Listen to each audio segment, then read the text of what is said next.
Hey, what's going on, everybody? Dan here with another Moonshine talking.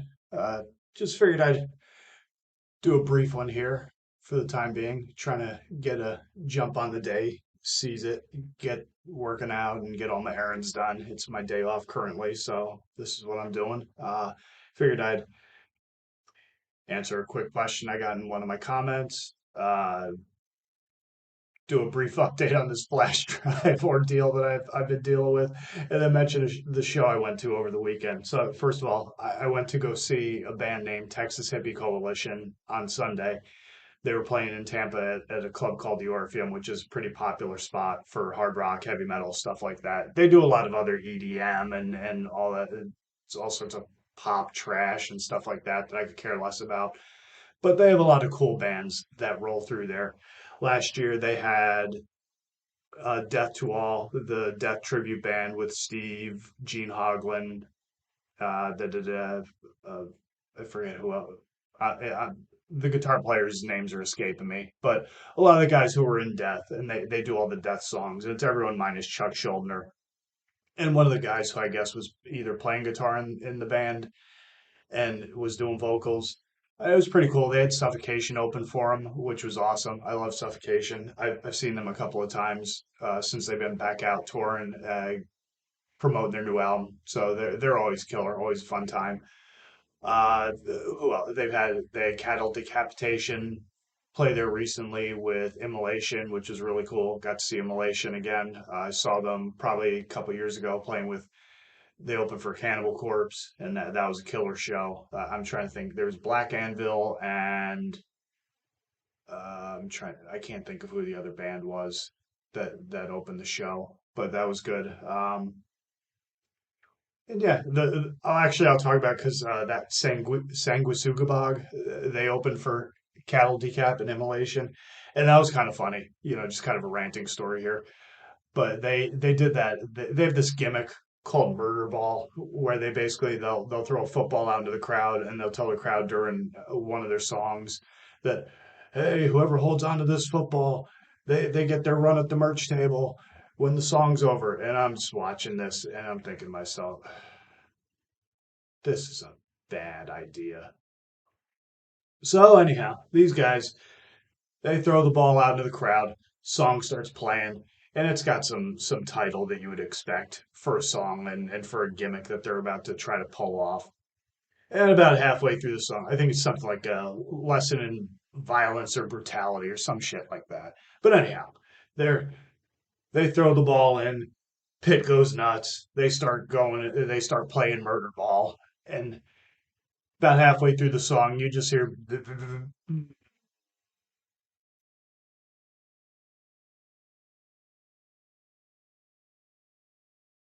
oh, hey, he gets whatever he wants. Hoodie, shirts, whatever he wants. And you see the security guards, they'd already jumped in the crowd, so you knew something happened. And you see this kid, he's just fucking crimson mask, bleed, his whole face is bloodied. And these kids that were standing next to me, one of them comes over, he jumped in the pit while all this was going on. He just looks at his buddies and he pulls up his phone. He's, dude, you got fucked up. And he showed his friends whatever the hell happened. They probably beat the hell out of this guy. So Murder Ball was not a rousing success. I don't know. I get the whole trying to be hardcore and tough and all that sort of stuff, but sometimes it's just like, come on, that's just stupid.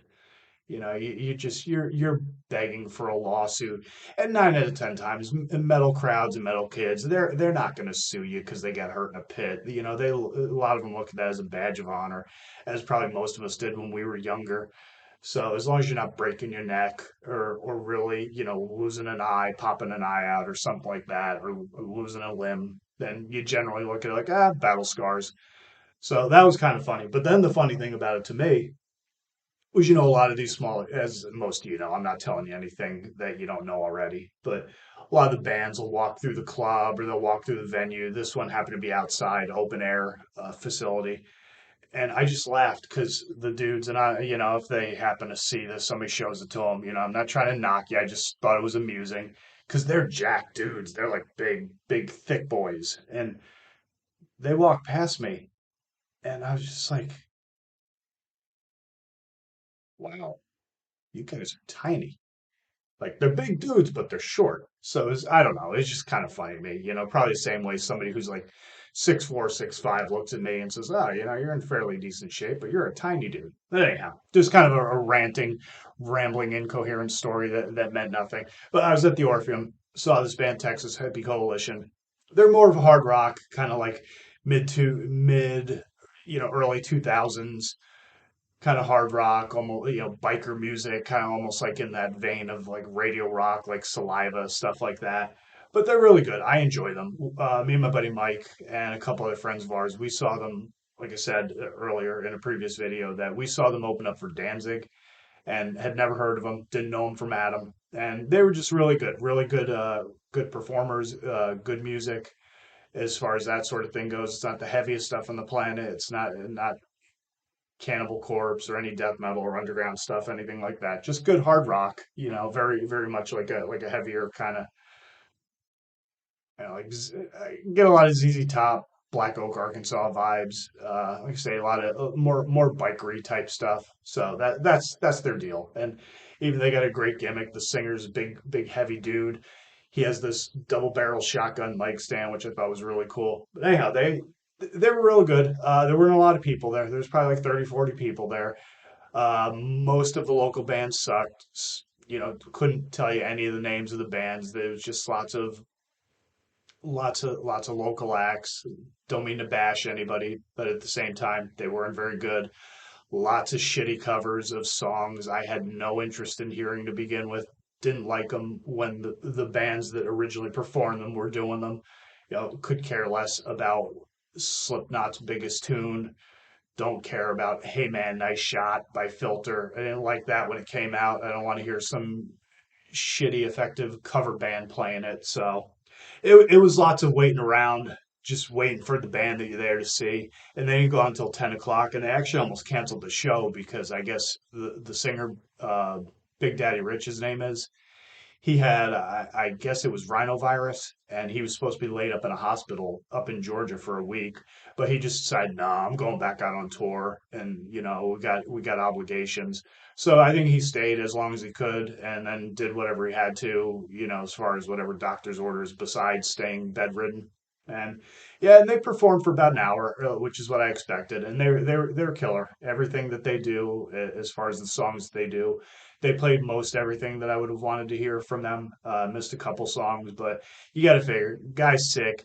He was heavily dosed up on meds, so I mean, even at one point, he almost tripped off the stage because his mic stand fell over and he didn't realize it, and he almost ate shit out into the crowd. But fortunately, his handlers, the people on the side of the stage, and some of the people in the crowd were able to kind of like catch him before anything catastrophic happened.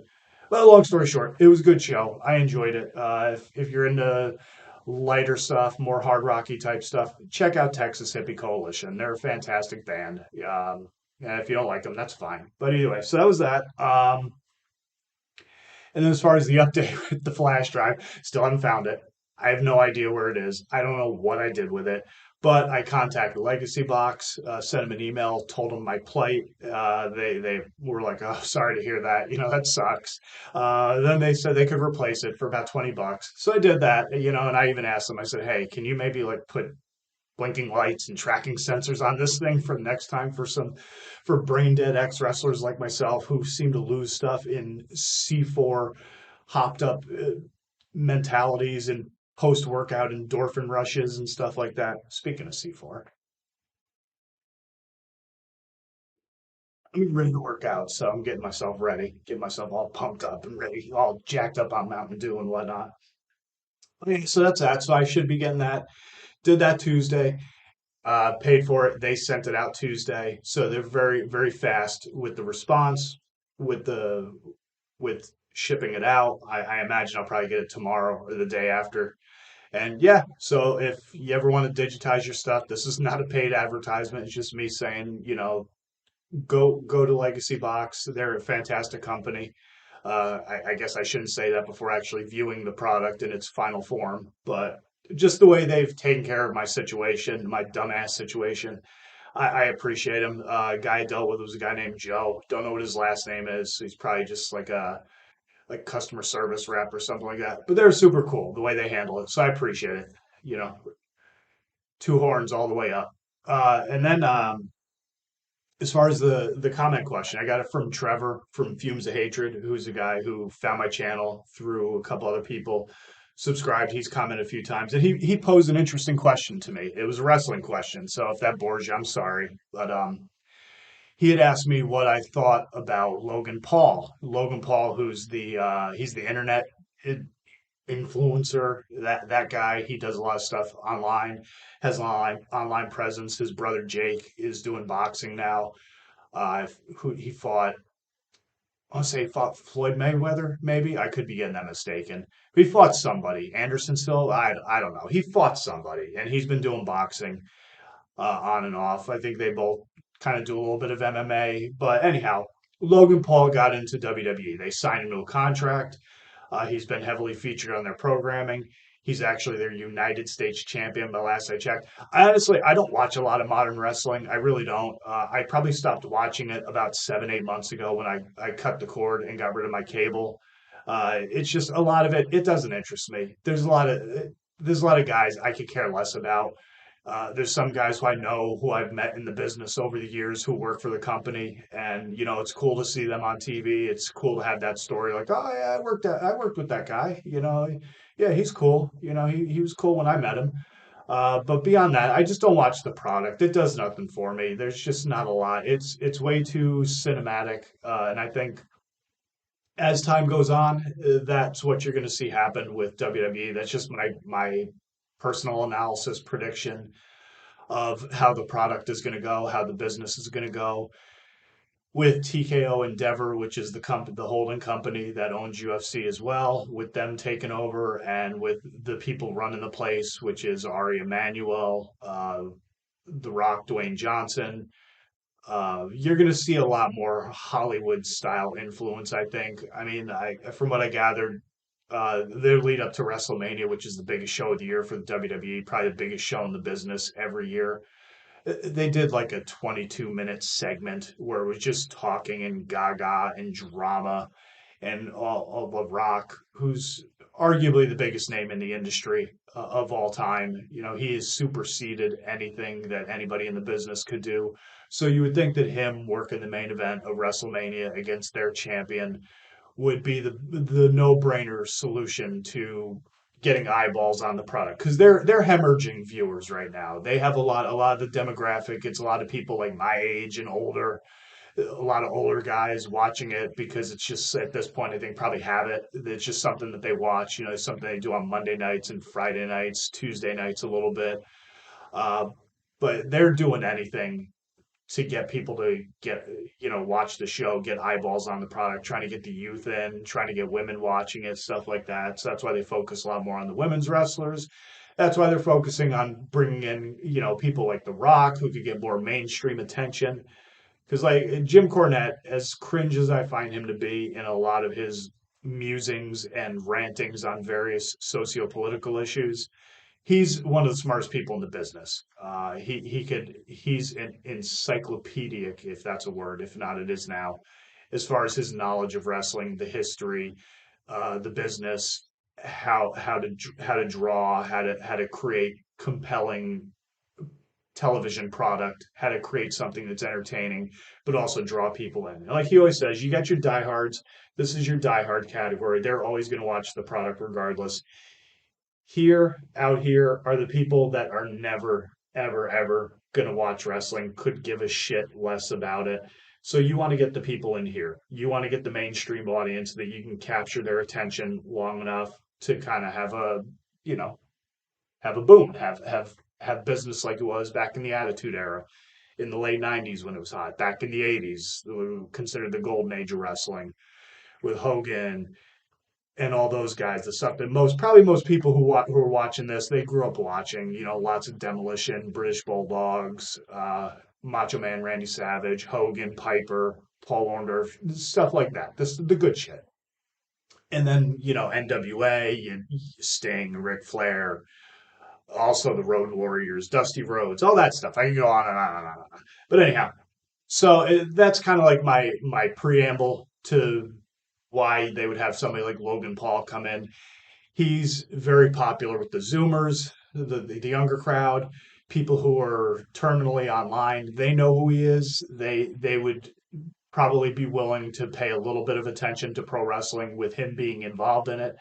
So I think that's one of the main reasons why they brought Logan Paul in. I don't think he has a dying, burning interest in the pro wrestling industry. I don't think he really grew up watching it. I don't, and if he did, I can't imagine that he's like a real huge like history buff of the industry. I don't think he's probably sitting around watching old Mid South or World Class. Knows a lot about like fucking like Buzz Sawyer or somebody like that. I don't think he really knows a lot of stuff like that. I don't think he's going back and looking at the old Carney days when they used to everybody was like legit and could stretch you, shoot on you, all that sort of stuff. I don't think he's into all that. I just think he looks at it, it's a paycheck, it's a way to increase clout for him, build his brand, do all that sort of thing. WWE looks at it as a way to bring in a younger audience, try to get them interested in the product. Maybe they see him, but they see other people and they enjoy it and they stick around for a little bit. So I think that's the idea behind Logan Paul being there. Like Trevor asked me, do I think that probably people look at it like a guy not paying his dues? Yeah, to an extent, but honestly, I think, and no offense, no offense meant, no disrespect. But, and, everybody always says that when you're about to say something insulting, but no disrespect to the guys who are there right now. I think most of them are video game nerds, and the women are all like Twitch thoughts, and sometimes they're like borderline. They leave the business or they leave WWE. They end up on OnlyFans and shit like that. So they're all like thoughts and like nude models and stuff like that. They're all borderline, like they're creeping towards porn territory, some of them. So I think a lot of them, they probably look at it as a net benefit because they're all into that sort of thing themselves. So they would think having somebody like Logan Paul around is cool. They get to hobnob with somebody they consider a celebrity. So that's that. But as far as he goes, I don't know. I don't know much about him. The little bit I've seen of him and his internet personality, I think he's kind of a douche. I've heard statements he's made on his show from other shows I watch that they do clips and reaction shows and stuff like that, and he's been part of it. He just seems like a douche. I don't really care for him. I probably wouldn't, he wouldn't be somebody that I would honestly go out of my way to hang out with, or if I saw him somewhere, I would be like, "Hey, bro, can I get a picture?" or anything like that. Okay, there's Logan Paul, wonderful, that's great. But as far as the wrestler, he's good. He's really good. He's athletic. He's in great shape. He's got a good look to him. He seems like he takes it seriously. He seems like he's being respectful of the business, which for me personally, even though I never made it anywhere, that is to me, as far as the celebrities go, that's all you can ask for, really. I kind of get off on a little bit more of a tangent while I mention the word celebrity. Celebrity's always been a thing that the WWE in particular, but pro wrestling in general, has tried to do. They try to bring celebrities in, whether they're local, national, regional, whatever it might be.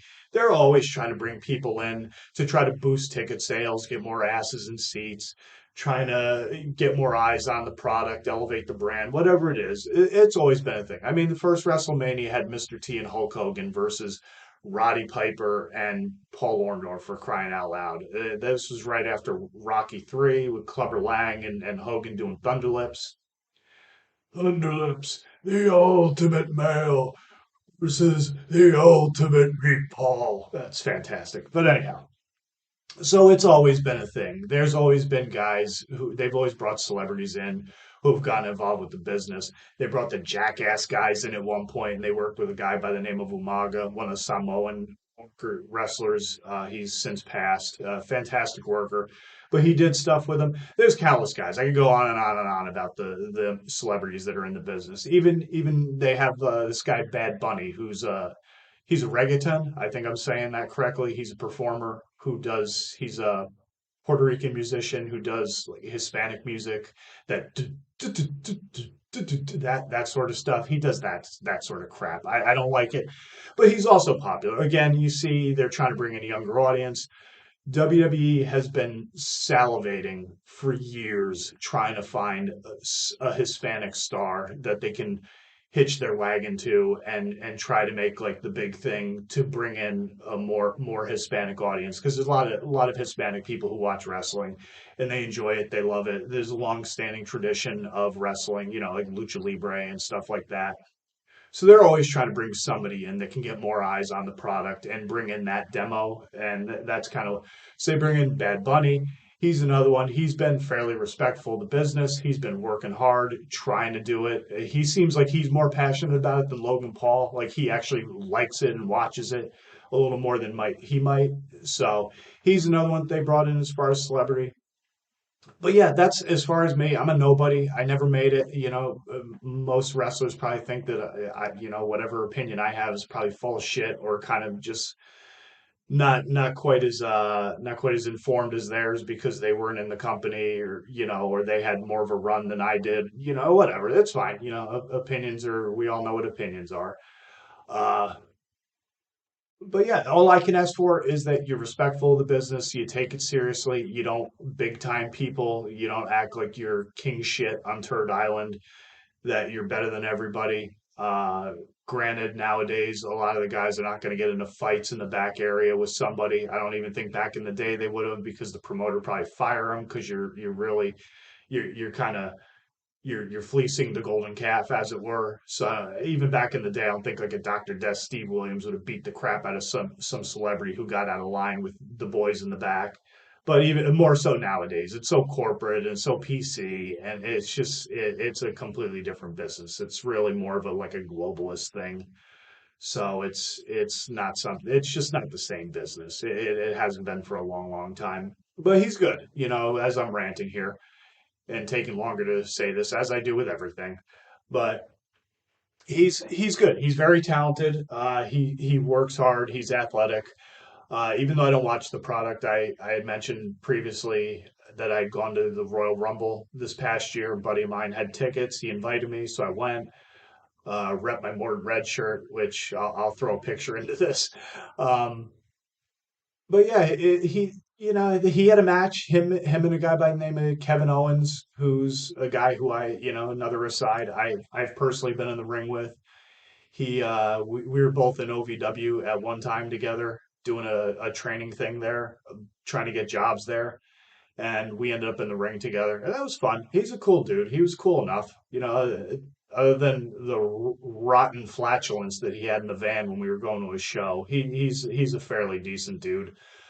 Uh, but yeah, he's good. I mean, but I also tell people that yeah, you can be good when the WWE gifts you ring for your backyard and you're getting one-on-one personal hands-on training by Shawn Michaels, who arguably is one of the greatest wrestlers of all time. If you can't learn anything from him, then you don't belong in the business. You just don't, because he's like I said, in ring. Uh, his mic skills are all right, but in ring, he's one of the greatest performers of all time. They call him Mr. WrestleMania for a reason. He always delivers on big stages. And if you're working with a guy like him and he's working with you and you can't figure it out, then you probably shouldn't, you should probably just burn your boots. So he does good. I think overall he's not gonna be the antidote to fix any of the problems of the flagging audiences and attendance, interest in the product. There's a couple of guys there that I do enjoy. There's a guy named Gunther. He used to wrestle on the Indies as Walter. He's fantastic as a sadist myself who enjoys inflicting harm on people with chops. He's got some of the sickest chops in the business, so I appreciate that. He's also a fairly good worker. He's a European guy, came over, they put him in developmental. He was there for a little bit, brought him up to the main roster, and he's doing good. I think they could have been doing a little bit more with him. I think the plan was for him to be with Brock Lesnar at WrestleMania, but then all the crap with Vince McMahon happened and Brock Lesnar's name got thrown into it. It kind of sounds like from the stuff I've been hearing news lately, he's kind of he's kind of getting a pass on a lot of it because it doesn't really sound like he did anything, and there's a piece of me that's a whole other story that I don't even know how much of the stuff about Vince I believe. I honestly, long story short on that, if you want to know, I think he over the years he's a billionaire and he's been in business so long and he's probably done something. I'm sure he's done something. He's just one of those people where I'm sure there's skeletons in his closet. Whether this is one of them, I question it. I'm skeptical, but that's just me. Uh, but yeah, Gunther's yeah, I don't know what he's doing now, but I think he was supposed to work with Lesnar, but then that kind of fell apart after all that happened. Rick Steiner, if any of you are old time wrestling fans, the Steiner brothers, his son is working in the company now, and he's a fantastic wrestler. He's really fun to watch. It was funny the first time I saw him, I see this guy and I go, "Who's ripping off the Steiner brothers?" And then somebody told me, "Hey, bro, that's Rick's kid." I was like, "Oh, well, I guess if anybody has a right to do it, it's him." So, but he's really good, and there's like one or two other guys, but by and large, I don't watch the product. I really don't care about the product. I mostly will watch older stuff or I'll catch clips on TV. There's a couple things that have aroused my interest, but beyond that, that's pretty much it. So anyhow, I'm going too long here. I've taken way too long. I haven't even been drinking my C4 while I'm doing this. But that's my thoughts, Trevor, and anyone else who's interested on Logan Paul. It's my flash drive update show I did. But yeah, that's it. So I will be back soon. I'm gonna do a review on Midnight's latest album. I just got that in, so I've been listening to that, spinning it a couple times, trying to come up with some notes to actually make a coherent point about what I thought of the album. So be on the lookout for that. I'll eventually have my wrestling shit where I can start doing stuff like that, some fun stuff where I can do stuff where I can show the matches, but maybe kind of like spice it up a little bit to where it's kind of a little bit more interesting than just popping my matches onto the internet and going, "Hey, what do you think of this?" And yeah, so that's that. But as always, thank you to anybody who's liked, shared, comment, subscribed to my dumbass channel. I appreciate it. I hope you find it entertaining. I've had a few more people commenting. It's really cool to engage with people online that are into metal, wrestling, all the stuff I'm into. I enjoy that. And yeah, that's pretty much it. I'm not gonna hoover you all off any longer. So as always, stay sick, stay heavy, stay brutal. Upon impact, always tuck your chin and breathe. Everybody have a nice day and a good weekend. I will talk to you soon. Later.